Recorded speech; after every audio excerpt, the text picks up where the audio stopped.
dire qu'on vend beaucoup de groupes des années 60, 70, donc qui sont pas connus mais qui n'existent plus souvent. Et on est un disquaire qui propose pas seulement le mainstream, ça veut dire même des petits groupes pas connus du tout, des groupes psychédéliques japonais qui ont déjà disparu. D'abord parce que les musiciens sont des grands collectionneurs de disques souvent, et puis il y a des petits labels bruxellois, par exemple, il y a un endroit très intéressant pour sa programmation musicale qui s'appelle les Ateliers Close, où ils programment des groupes vraiment en dehors des sentiers battus que personne ne connaît, et eux, ils sont aussi un petit label, ils éditent leurs propres disques. Et Vincent Geeks aussi, c'est un label de disques. D'ailleurs, on a édité un King Gizzard il n'y a pas longtemps, le groupe néo-zélandais. Stan, le patron, il a été jusqu'aux États-Unis retrouver un ancien membre d'un groupe qui s'appelait Die Hooker parce qu'il adorait l'album, et à partir d'un original, il a refait 500 copies. Donc, oui, bien sûr qu'on fréquente beaucoup de musiciens et beaucoup d'artistes. On prend souvent tout qui vient avec sa cassette ou avec son disque, on accepte.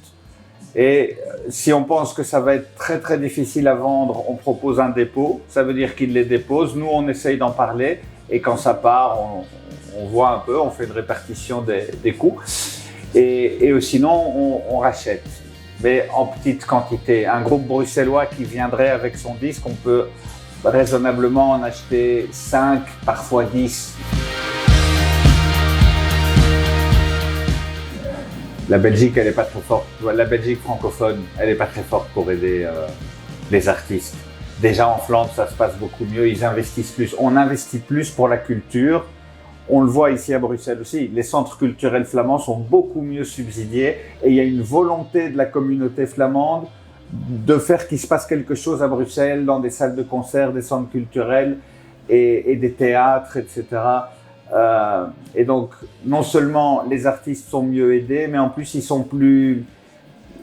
un peu moins désuets, et c'est plus moderne, souvent.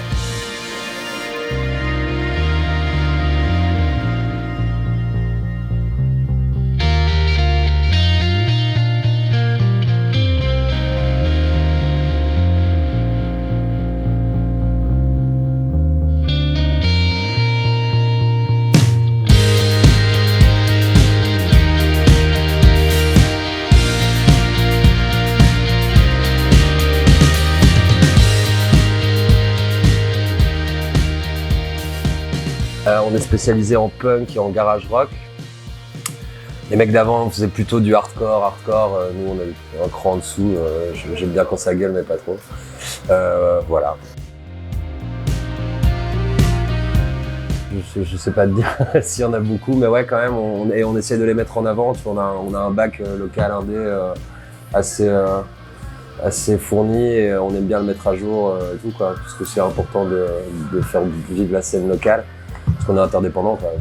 Nous sans eux, on n'existe pas, et eux sans nous, ils vendent moins de disques. Donc voilà. Enfin, le public bruxellois est difficile, quoi. Parce qu'ils sont chiants. Non, mais en Flandre, vous êtes beaucoup plus chaud, et vous avez beaucoup plus de subsides pour la culture, etc. Nous, en Fédération Wallonie-Bruxelles, il n'y a rien de rien, quoi, tu vois. Bruxelles, ce sera certainement mieux que Mons ou que Gand pour devenir célèbre, mais par rapport à une capitale européenne comme Paris, Berlin, Londres, je disais, tu vois, bah non, en fait, tu vois, forcément, on est beaucoup plus petits, et nos salles de concert sont à chier, tu vois, enfin, voilà, quoi. Comparé à la Flandre, où justement, comme je disais, ils ont plus de subsides. Tu vois, au Trix à Anvers, c'est du génie, quoi, tu vois. Le son est parfait, etc. Nous, notre meilleure salle, c'est la B, quoi. Voilà.